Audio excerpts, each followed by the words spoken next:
Ating kultura po, atin pong sabay-sabay sabihin at ideklara. 1, 2, 3, go! I am a blessing. I am anointed. I am a deliverer. I am a good follower. I don't destroy, I build. I am not seasonal. I appreciate everyone and everything. I am part of something big. I'm in partnership with Christ, and I am not extreme. Palakpan nga po natin po sa Lord. Praise God.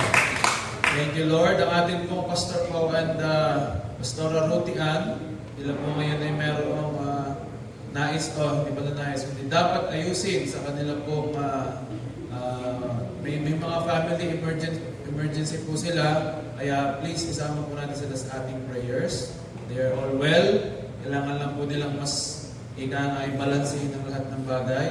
Priority ay dapat i-prioritize. Okay? Sige po. Kaya po ako po ang kaharap nyo. Okay lang po ba? Okay. Mas pogi po ako kay Pastor Pao. Okay po kayo? Okay. Mga karating, okay lang po. Wala na siyang magagawa. Sabi niya. Okay, joke lang. Praise God. So, ating pong theme for this month is, I think, rescued, right? Sino dito ni-rescue ni Lord? Praise God. Kung ni-rescue ka ni Lord, huwag ka na magpapatiwakal ulit. Okay? Dahil ni-rescue ka na niya. And kasama po sa ating pong pag-uusapan ngayong gabi, ang pamagat po nito ay unshakable. Everybody say, unshakable. Unshakable. Hindi unsinkable. Unshakable. Young. Okay, unshakable. Ano pag narinig niyo yung unshakable? Ano po ang pumapasok sa isip niyo? Hindi po nagsishake. Siyempre. Pero sa totoo lang, hindi po ito yung hindi na-shake eh. Pag sinabi kang unshakable, hindi ito yung hindi ka natitinag. Na-shake ka. Natitinag ka. Pero in-explain ng Bible kung ano po yung unshakable. 2 Corinthians chapter 4, verse 8 to 10. Sabi po dito, though we experience every kind of pressure, we are not crushed. At times, we don't know what to do, but quitting is not an option. Next verse. We are persecuted by others, but God has not forsaken us. We may be knocked down, but not knocked out. Ang unshakable, ang ibig sabihin, nakakaramdam ka ng pressure. Sino dito nape-pressure sa work? Ay, normal yun. There is pressure in every part of our lives. But even if you are pressured, you are not crushed. May nagkaka-crush sa'yo, pero hindi ka nakaka-crush. Tama? Baka sabihin nyo, wala na daw magkaka-crush sa akin. Hindi yun. Minsan, hindi mo alam kung anong dapat gawin, pero sabi doon, kahit hindi mo alam ang dapat gawin, huwag mo isasama sa option mo ang pag-quit. Because quitting is not an option. We are persecuted by others. May mga tao nagpa-persecute sa atin. Pero tandaan mo, kahit may mag-persecute sa'yo na iba, hindi ka iiwanan ng Diyos. Hindi ka lulubayan ni Lord. At kahit ikaw ay natumba, knockdown. Si Pacquiao ilang beses na knockdown. Pero bibihira siyang na-knockout. Pero gusto kong sabihin sa iyo, kung ikaw ay isang Diyos, kung ikaw ay isang taong may Diyos na unshakable, you may be knocked down, but for sure you will get up again. Sino dito alam niya siya'y binabangon ng Diyos? Ang unshakable, hindi yung hindi ka na natutumba, hindi ka na nagkakasala, hindi ka na nagkakamali, perfecto ka na. Ang perfecto lang po ay si Lord. That's why tayo, we are shaken sometimes. We are persecuted. We sometimes are confused and we feel betrayed by those people who we trust. Pero sabi doon, kailanman di ka iiwan ni Lord? Sino ba ditong kailanman na iniwan siya? Wala. Walang makakapagsabi ditong iniwan na po ako ni Lord eh. No? Kasi hindi talaga. So the question is, isa lang po pag-uusapan natin ngayon. Kaya ako'y baka 5 minutes lang tapos na.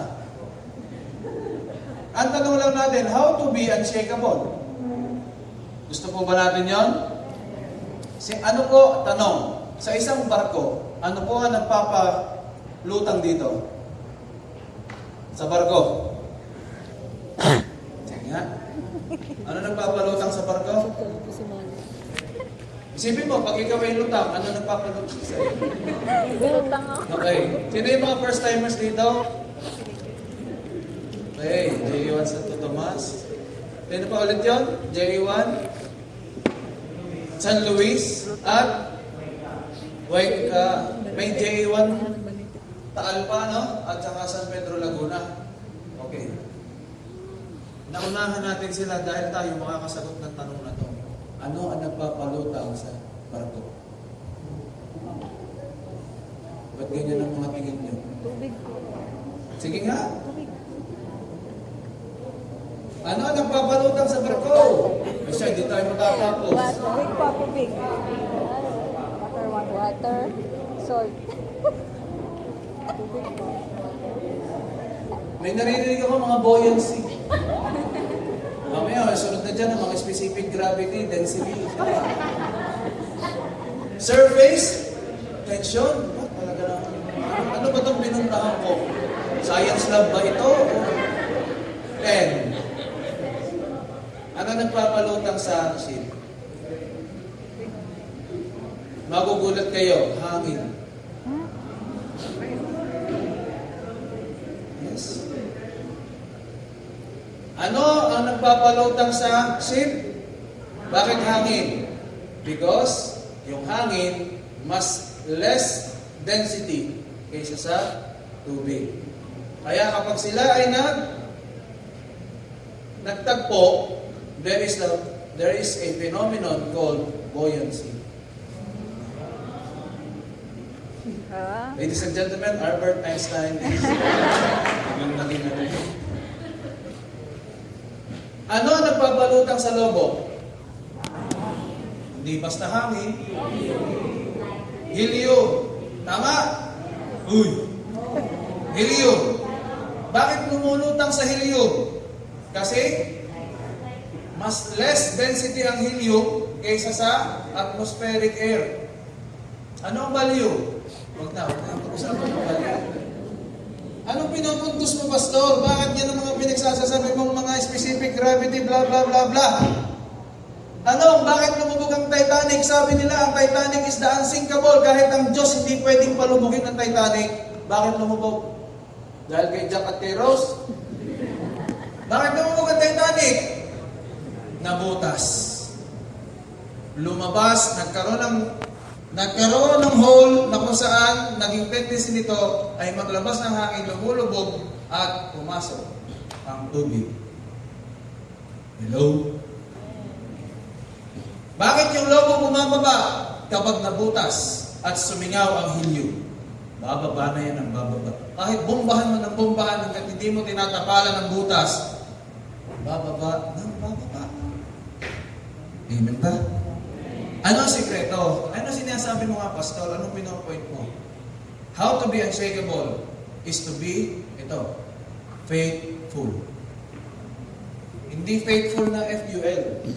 Faithful. Puno. Puno ng pananampalataya. Sabihin natin, punuin mo ang sarili mo ng pananampalataya. Kaunti lamang sumingaw. Ang pananampalataya ay nagkaroon ng kaunting singaw. Ibig sabihin, nagkaroon ka ng kahit kaunting katiting na duda, lulubog na at babagsak na ang dating maayos, malinis, unti-unting babagsak. Talaga po? Yes. Tanong uli, ano ang nakakapagpa-amaze kay Jesus sa Gospel? Kung nagbasa kayo ng Matthew, Mark, Luke, John, saan nakaka-amaze si Jesus? Sa obedience ba? Sa worship? Sa faith? Doon lamang po binanggit na ang amazing pagtinina. The Lord was amazed by His faith. Wala ko sinabi, amazed by His tithes, amazed by His worship, by His song. Wala. The Lord is always amazed because of our faith. So what, Pastor? Ano gusto mong sabihin? Basahin natin. Matthew chapter 8, verse 5 hanggang 10. When Jesus returned to Capernaum, a Roman officer came and pleaded with him. Verse 6. Lord, my young servant lies in bed, paralyzed and in terrible pain. Jesus said, I will come and heal him. Ako po ay nung nabasa ko ito, ako'y nagtaka. Bakit sumagot si Lord ng I will come and heal him? Bakit? Normally, pagka si Lord po ay magpapagaling, tinatanong niya muna yung tatanggap ng healing. Kagaya po nung si blind Bartimaeus. Ano sabi ni Bartimaeus sa kanya? Lord, Son of David, have mercy on me. Ano sabi po ni Jesus? Anong gusto mong gawin ko sa iyo? Obvious na obvious naman, di ba? Bulag. Gusto niya makakita. Doon, sa isa pong lame man, for 38 years, siya po ay pilay. Ano sabi niya? Lord, I need you. Hindi po ako makakaiyak doon sa pool. Pero sabi ni Lord, gusto mo bang gumaling? Obviously. Ay pilay ako Pero bakit dito? Hindi pa sinasabi ng Roman officer ang request. Hindi niya pa sinabing, Lord, my young servant lies in bed in terrible pain. Please heal him. Please heal her. Hindi pa sinasabi ang purpose. Pero ano sagot ni Lord? Pupuntahan ko na agad. At pagagalingin ko. Anong nakita ng Diyos sa taong ito? Roman officer po ito. Wala bang ang request? Sabi ni Lord, ginawa na agad. Kasi umpisa pa lang, nakita na agad ni Jesus ang faithful ng Roman officer. Ngayon, paano po naging puno ng faith ang Roman officer? Ang kultura po ng mga Hudyo noong unang panahon, kapag ikaw ay isang Roman officer, hindi ka pipitsuging tao. At kapag ikaw ay may slave, yung slave na yon, itinuturing mong pag-aari mo. At ito'y parang isang bagay. Pag may slave ka, sabi dito, young servant, ay pwede mo yung ipagbili, pwede mo yung pahirapan, pwede mong i-promote, pwede mong ipamigay, pwede mong ikulong, lahat ng pwede mong gawin. Pwede. Kasi yun ang kultura pag meron kang slave o servant. At ito, hindi lang ito basta Roman soldier. Ang Roman soldier, ano na yan, pinagpipitagan na yan, ito po yung isang chief Roman soldier o isang Roman officer. Kilala po yan sa lipunan. Sa madaling sabi, pag ikaw ay Roman officer, lahat ng mga tao sa paligid mo, kilala ka. Pero ito po ang catch. Iba itong Roman officer na ito. Nagawa niyang magpakumbaba, magmakaawa sa harapan ni Jesus para sa isang taong hindi niya kaano-ano, mababa ang tingin ng lipunan. Kita niyo ang tawag niya kay Jesus. Lord! Sabihin niya po natin, Lord. Yung mas malakas. Lord! Sa totoo lamang, pag narinig siya ng mga Pariseo, na yung Roman officer na yon ay nagsabi ng Lord kay Jesus, meron po silang karapatan na siya po ay ipakulong. Kaya ang iba ang tawag po sa kanya, guro, rabbi, teacher. Pag ganun, okay lang. Pero pag tinawag mo ng Lord, iba na po ang dating nun. Pag tinrato mong Lord si Jesus, magiging maganda ang direksyon ng buhay mo. Para bang sinabi mo, Lord, binibitawan ko na ang manibela. Bumababa na ako at sumasakay ako sa passenger seat. Ikaw na po ang mag-drive. Yun po ang pinarating ng Roman officer. Nung sinabi niya pa lamang na, Lord, napaka-powerful na huno. Anong tingin mo kay Lord? Lord? Anong tingin mo sa Diyos mo? Tagapagturo mo lang? Tagapagbigay lang ng blessing? Pag wala ng blessing, ayaw na kay Lord? Ito, hindi naman para sa kanyang hinihingi niya pero siya ang nagpakumbaba.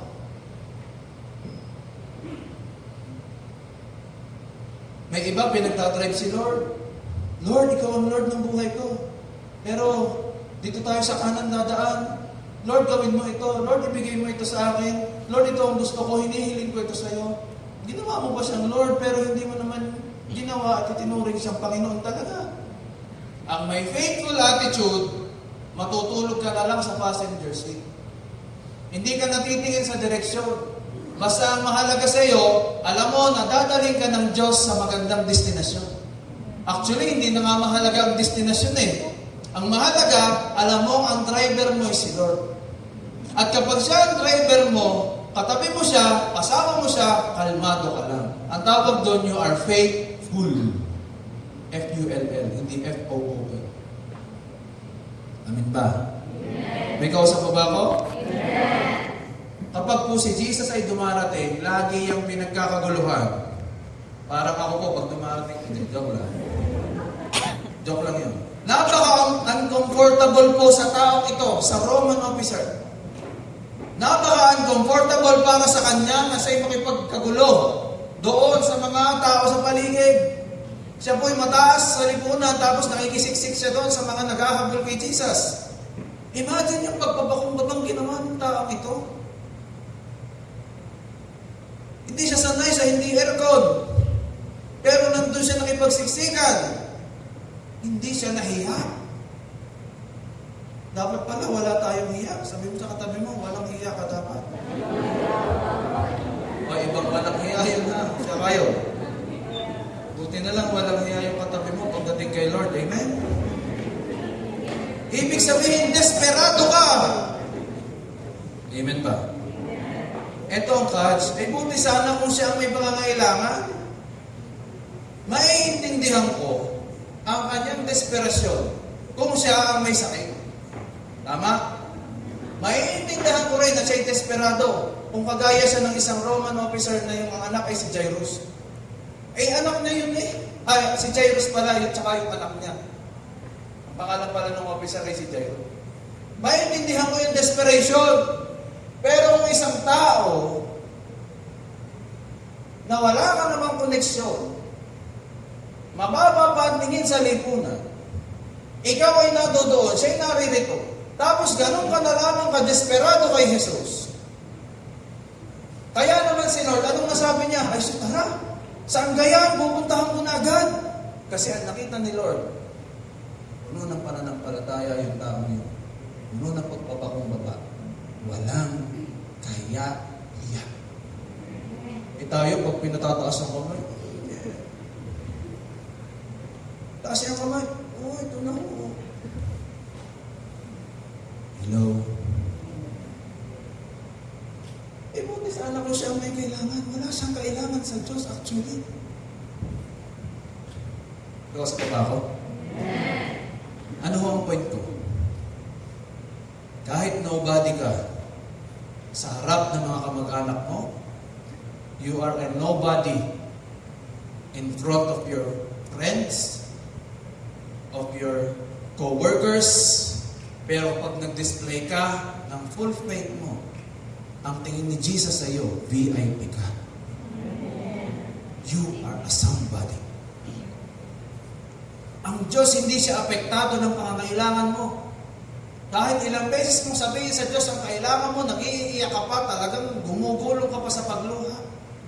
Hindi siya apektado sa pagulong mo at pag-iyak mo. Doon siya naapektuhan sa tingin niya sa puso mo kung may faith ka o wala.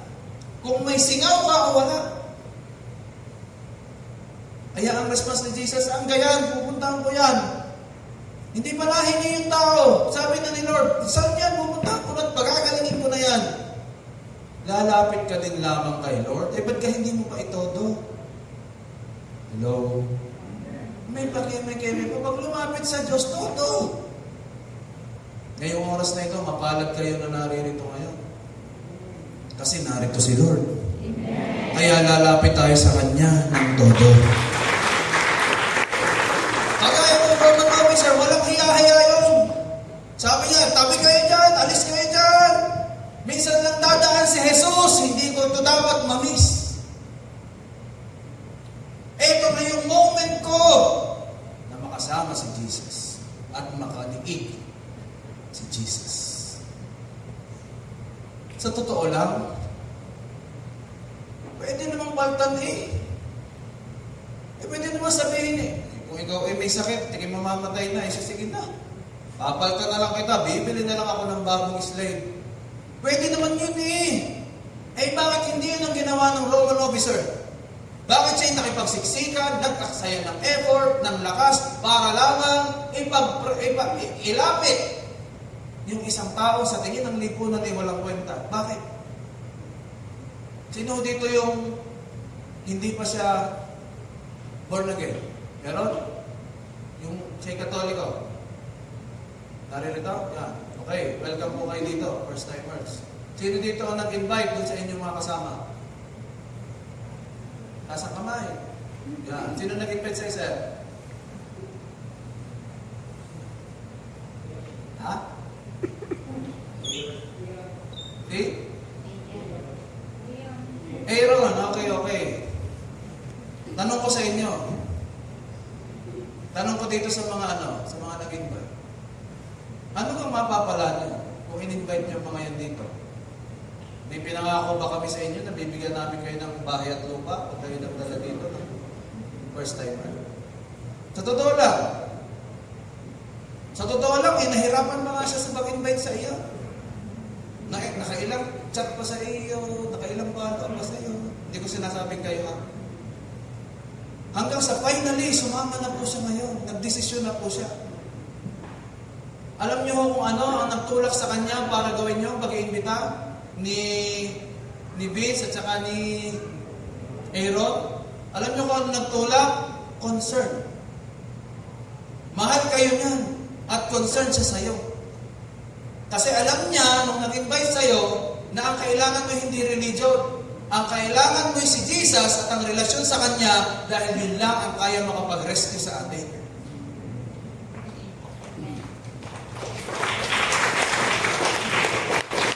Hindi ko alam ang inyong mga sitwasyon dito ngayon. May mga bago nating nakakasama. Maybe, hindi ko alam, maybe you're about to separate with your spouse. Maybe you are so depressed and anxious about your finances. Siguro, baka ikaw ay nade-depress na dahil sa iyong sakit karamdaman. Hindi ko alam. Pero ang alam ko lamang ay narito si Jesus. At hihipuin ka niya. At pag hinipo ka niya, sigurado ang magalingan mo. Ano man ang sugatang bahagi ng buhay mo ngayon, name it. And God is ready to heal it. Sabihin mo sa katabi mo ngayon, may inaayos na si Lord sa iyo. Tingnan mo yung katabi mo. Mukhang Roman officer yan. Tama? Yung AG leader mo, yan ang Roman officer mo.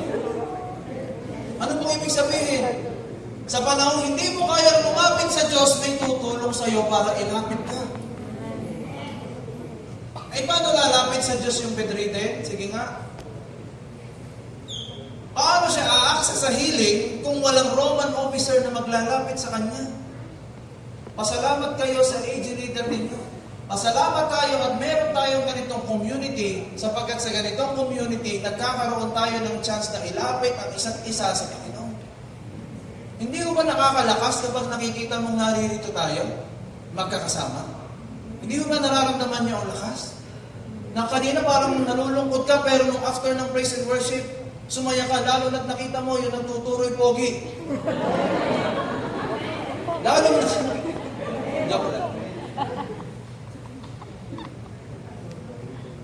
Hindi mo ba nararamdaman yun na kanina pa lamang ay narito na si Jesus? Tapos ang i-offer natin sa Kanya. God deserves our best. Sabihin mo sa katabi mo, deserve ni Lord ang best mo. Pasalamat tayo, may 80. May age level ministries. May 10. Ito yung naglalapit sa atin sa panahon na hindi natin kaya lumapit. Sa totoo lang.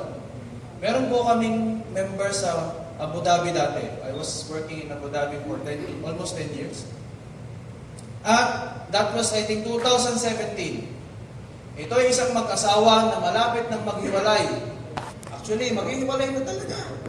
Bakit? Kasi yung lalaki, ginastos niya lahat ng kanilang pera at kayamanan sa isabong. Napakalaki ng sahod ng lalaki, pero mas malaki ang kanilang utang. Bakit? Addicted. Na-addict sa bisyo. Natuklasan ng babae. Kala niya okay na okay. Pero hindi pala. Malaman-laman niya, ang daming loan sa iba-ibang mga bangko hanggang sa umabot sa almost multi-million pesos na pagkakautang. At ready na siyang makipaghiwalay nung malaman niyo. Pero bakit itong babaeng ito ay nagpunta sa park para magmuni-muni? Dito born again. Nagpunta sa park, nagmuni-muni. Ay sakto naman, yung isang AG leader natin ay magpapark din. Nakita niya yung AG lead, yung babaeng ito na halos hindi maipinta ang mukha, aburido, hindi alam, parang may something wrong. Tinulak ng Holy Spirit, in-influence ng Holy Spirit na yung babaeng ito ay lapitan niya. Alam niyo, paglapit, nagkumustahan, umiyak agad. At nag-over siya ng prayer, pagpe-pray kita. After niyang ofera ng prayer, nagkwento na yung babae, ganito po ang naranasan namin, milyon-milyon ang wala po sa amin dahil sa aking asawa, hindi ko siya mapatawad, bla bla bla. Mag-iiwalay na po kami. Sabi ng babae, pagbigyan mo ako ng isang araw, kausapin ko kayo parehas. Bukas, mag-usap ulit tayo dito sa same place. At pumunta po ang mag-asawa. Sa madaling sabi, mga kapatid, kapag ang Diyos ay nasa kalagitnaan, walang matigas na puso. Napagbati ho yung dalawa. At after mapagbati, naisama po sa kanyang aging, hindi pa sa church. Ipinasok sa kanyang aging. This was 2017. At ito inalagaan, ni-nurture, hanggang sa ready na sila mag-church. At nung nag-church na, dito na lang naranasan ba, marami palang ganito. Hindi lang pala kami 3 lang, marami pala kami. Na born again ng totoo. Na-reconcile ang mag-asawa na dating maghihiwalay. Nakabalik ang dating init ng pagmamahalan, yung finances nila nare-restore ng dahan-dahan, at ngayon po 2024 yung lalaki, yung husband, pastor in training na ng JU.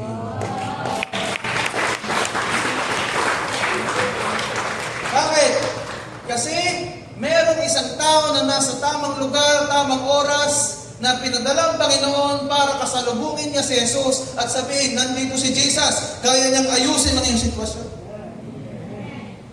Kaya ka narito ngayon. Ikaw may inimbita, hinila, pinagtulakan papunta rito, iisa po ang totoo. Kakatagpuin ka ni Jesus. At na naman ang iyong sakit karamdaman sa lahat ng aspeto ng buhay mo, may kagalingan. Do you believe that? Ano bang napala ng AG leader na yon? Siya ba'y binigyan ng 1 milyon? Wala. Sa totoo lang, wala naman physically or materially. Pero dahil siya may concern, sabihin natin concern. May concern siya sa kapwa, nakita niyang nalilingkot, nalulungkot, full of faith po siya. Kaya po ano nangyari? May ginawa si Lord. Nanampalataya kayong dalawa. Sa tingin niyo, nanampalataya ba yung mag-asawa? Nanampalataya ba agad yung mag-asawa? Hindi. Kumilos sa pananampalataya ng babaeng nag-pray sa kanila. Nanampalataya ba yung serba? Nakahiga lang, wala kang kamalay-malay yan eh.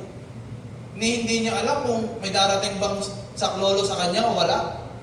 Pero dahil nanampalataya, yung Roman officer, may ginawa siya doon.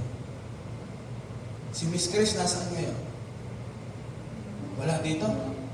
Pero dahil lahat tayo nananampalataya, may ginagawa na sila. Kaya pa nananampalataya mo hindi lang para sa'yo. May mga taong dadalhin sa'yo ang Diyos para manampalataya ka on their behalf. Why? Because they don't know. Hindi nila alam kung paano. Ngayon, gusto nating balansin ng lahat. Bigyan natin, balance is everything. Kailangan balansin tayo. Matthew chapter 8, verse 8 to 10. But the officer said, Lord, I am not worthy to have you come into my home. Just say the word from where you are and my servant will be healed. Grabe, ano? Hindi mo na kailangan pumunta sa amin, Lord. Basta sabihin mo lamang at gagaling na ang ang aking alipin. Verse 9, I know this because I am under authority of my superior officers, and I have authority over my soldiers. I only need to say, go and they go, come and they come, and if I say to my slaves, do this, they do this, or they do it. Verse 10, when Jesus heard this, He was amazed. Sabihin nga natin, amazed. Amazed. Yan yung sinasabi ko eh. Bibihirang mabasa ho natin yung Jesus was amazed. Nangyayari lamang yung kapag faithful yung tao. Puno ng pananampalataya. Turning to those who were following Him, He said, I tell you the truth, I haven't seen faith like this in all Israel. Imagine niyo, kasama niya yung mga disciples. Ang dami niyang na-meet ng mga tao, pero nun lang sinabi ni Lord na, alam niyo, ngayon lang ako nakakita ng ganito katinding pananampalataya sa buong Israel. Ibig sabihin, tinalo niya pa ang faith ng mga disciples na laging kasama si Lord. Tinalo niya pa ang faith ni Bartimaeus. Kasi sabi niya, ito lang yung kauna-una ko nakitang ganito katinding pananampalataya. Sabihin nga po natin, great faith. Great faith.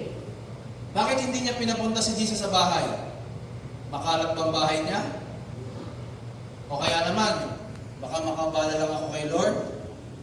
Kaya tinatamad ako, may lakad pa ako mamaya? Hindi. Dahil siya'y faithful, recognize niya yung authority. Balik mo nga sa verse 9. Ni-recognize noong Roman officer na may heavenly power and authority si Jesus, na may magagawa si Jesus kasi kinumpare niya, naunawaan niya yung power and authority. Sabi niya, ako nga may tauhan. Pag sinabi ko sa kanilang gawin ito, gagawin nila. Pag sinabi ko sa kanilang pumunta doon, pupunta sila doon. Ang sinasabi niya, kung ako'y nagagawa ko yun sa aking mga tauhan sa earthly ministry or earthly authority, ikaw, Jesus, Lord, ikaw ay may heavenly authority, kaya mong gawin yun sa aking lingkod. Sabihin mo lamang at kikilos ang buong kalangitan para pagalingin ang aking lingkod. Kaya kapatid, kung naririto ka ngayon, hindi lang earthly authority ang meron ka. You have a heavenly authority na pag sinabi mo, mangyayari. Ikinumpara niya po ito sa authority na meron siya. Kaya po, amazed na amazed si Jesus. Hangin nga napapatahimik ng Diyos. Ito pa kaya? Ako kaya kong mag-utos sa physical, pero ikaw, Lord, ang bahala sa supernatural. In-acknowledge niya that Jesus has the power and the authority. Kaya amazed na amazed si Jesus. Tanong, saan nakatuon ang faith ng Roman officer?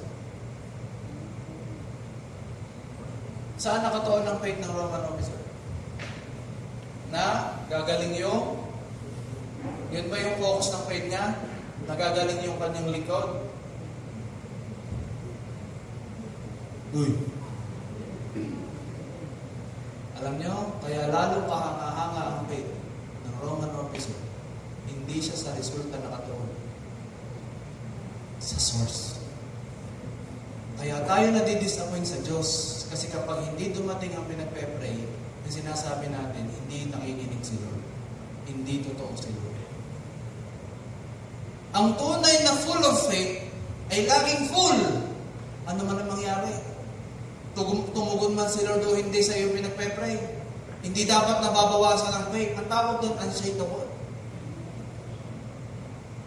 Ang faith, hindi po ito para sa outcome. Hindi ka kaya nga tayo, may faith and may ina-expect tayo, darating, na hindi pa natin nakikita ngayon. No. Ang faith ay hindi para sa outcome. Ang faith ay para sa source. Ay ano yung para sa outcome? Huwag niyong paghaluin. Hope yun. Hope is for the outcome, while faith is for the source. Ang ibang tao very hopeful, pero wala namang faith. Yes, mangyayari yung aking pinangahawakan. Yes, gagaling ako. Yes, makakaahon kami sa ganito. Yes, mangyayari ito. Yes, gano'n. Ang tawag doon hindi faith. Ang tawag doon hope. Optimism. Positive declaration. Ang faith ay kapag hindi mo man makuha yun, ang taas pa rin ang pagtitiwala mo sa Diyos na may siya may planong iba. Hindi ka nadidiscourage, hindi ka nagre-reklamo, hindi ka super saya pag dumating, hindi ka rin super lungkot pag hindi dumating. Ang tawag doon, faithful. Hindi nakadepende sa resulta. Pero kapag ang faith mo sinasabi mong nakadepende sa resulta, you are being misled by the so-called faith. Hello? Ikaw sa pag-ako. Huwag nating paghaluin yung hope and faith. Parehas maganda yun. Hope and faith is both good. Paano yung hope? Gagaling ako. May magandang mangyayari. Mapopromote ako. Yun ang hope, hindi faith yun. Hope yun. Ay ano yung faith doon?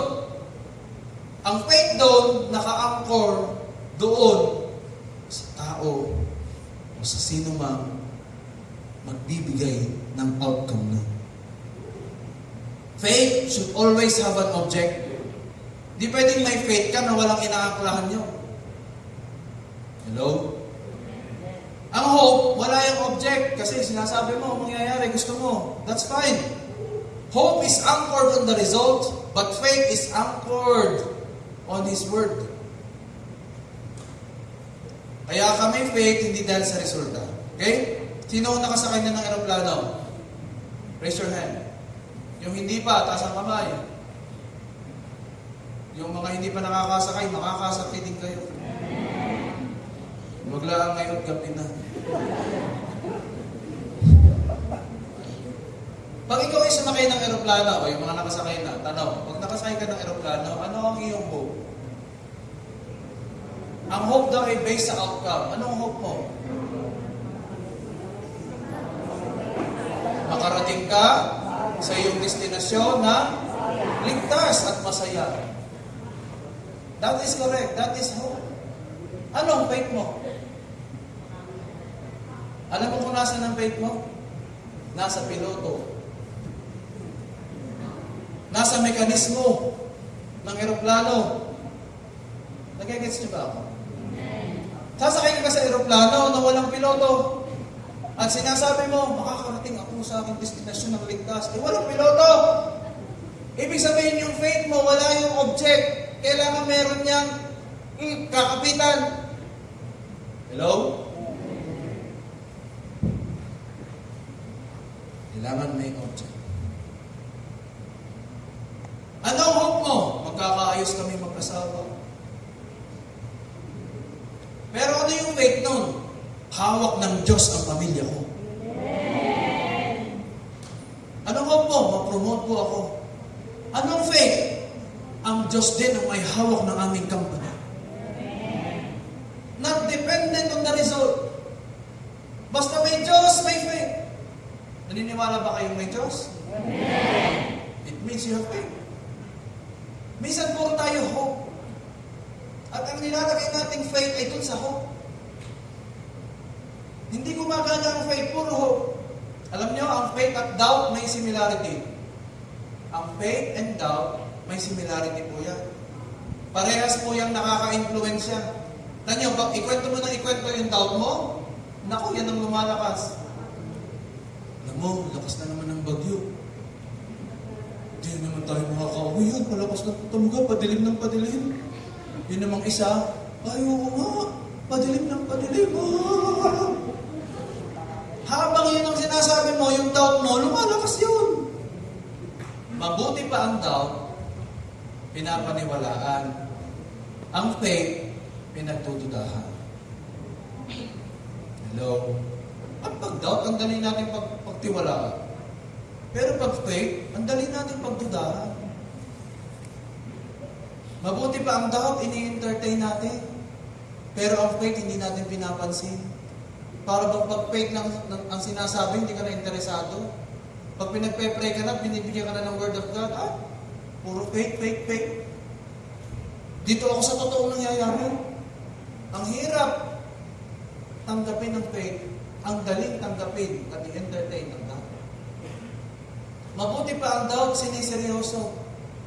Ikaw hindi. Hindi, joke lang. Mabuti pa ang doubt siniseryoso. Ang faith, ang tingin ay nanloloko. Para bang pag faith, parang lokohan lagi. Pero pag doubt, seryoso, pakinggan kung paano siya mag-doubt. Pero pag faith na niya, sinasabi niya, hindi ko naniniwala dyan. Mas matimbang ang doubt. Sabi ng doktor, wala na yan, 6 months na lang yan. O, wala na, 6 months na lang yan. Wala, 6 months na lang ako. Merong isang AP na nagsabi, pinagaling ka na ni Lord, pinagagaling ka na ni Lord, by His stripes you are healed. Ang sabi niya, hindi, 6 months na lang daw ako. Sabi ng doktor, puro ka faith. Alam niyo? Buti na lang walang ganun sa JA1, ano? Tingnan mo yung katabi mo, faith huli yan. Why? Seeing a miracle is not a guarantee to change your belief. Hindi ko alam kung nakasulat yan dyan. Seeing a miracle is not a guarantee to change your belief. Changing your belief can guarantee that you will see a miracle. Uulitin ko. Medyo matalinghaga. Seeing a miracle is not a guarantee that you will change your belief. Ang dami kaya sa Biblia, nakita na lahat ng milagro. Hindi pa rin naniwala sa Diyos. But what is the truth? Changing your belief can guarantee that you will see a miracle. Sinong nakaredy sa miracle ngayon? Ilang beses nang pinatunayan sa iyo ni Lord, ngayon ka pa magdududa. Ngayon, i-check natin ang level ng faith natin. Where are we now? Are we still focused on the outcome? Or are we still happy and sobrang kontento ka na may Jesus ka? Hello? Pwede ba tayong tumayo? Let's all stand.